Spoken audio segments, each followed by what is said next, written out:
Hey everybody, my name is Marcus, and in this video I would just show you how you can simply add users or editors to your Webnode website. So let's start. The first thing you want to do is just be in Webnode and then just go to the right top corner to settings, and here you're gonna see website editors. And here you want to invite the collaborator, and you can simply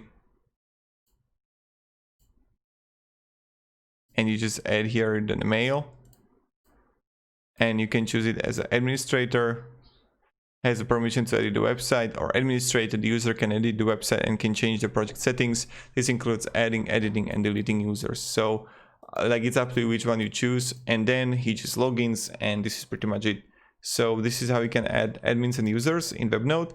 Thank you very much everybody for watching. If you have any questions, ask me down below in comments. I'll be really happy to help you.